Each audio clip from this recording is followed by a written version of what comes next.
Personally, I love working from home, of course. Of course you would, yeah. But it requires a degree of self-discipline. And my whole working life, I spent a lot of time working from home. In fact, decades ago, before it was fashionable.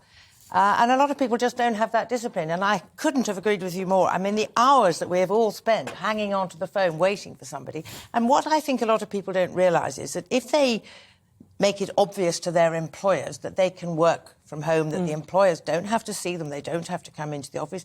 Next thing that will happen is that job will be exported to goodness knows where, to India or heaven knows where. So they are in danger of folding up the job that they've got.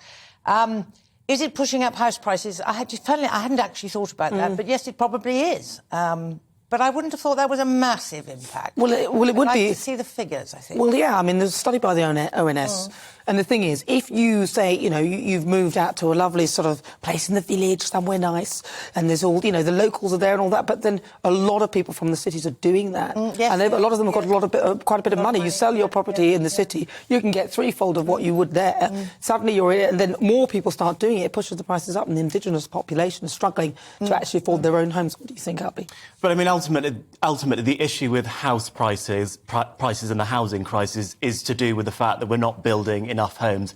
That's a separate conversation. It's been covered many times this week.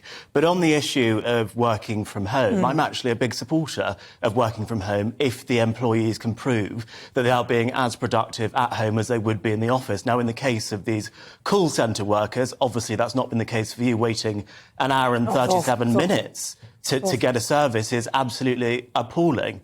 But it has also brought a lot of benefits to people. People's work-life balance are better, they're spending more time with their family. And actually, for some people, they're actually more productive at home. A lot of the fastest-growing companies in the world, tech companies, for example, have had flexible working for decades. Facebook, Google, Twitter. You know, working from home is very common. Yeah, but I'm not completely opposed to it. But what I'm saying is that if you look at the way it's sort of panned out in this country, I mean, have you tried the passport office?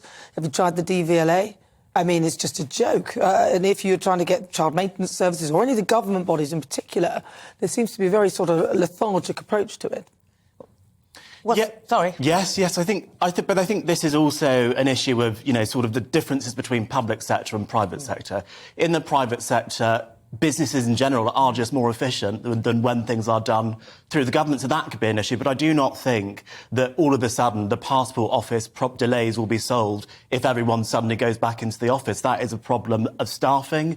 They've let go of a lot of people. There's a lot of reform that needs to happen in the public sector to make it as productive as the private sector.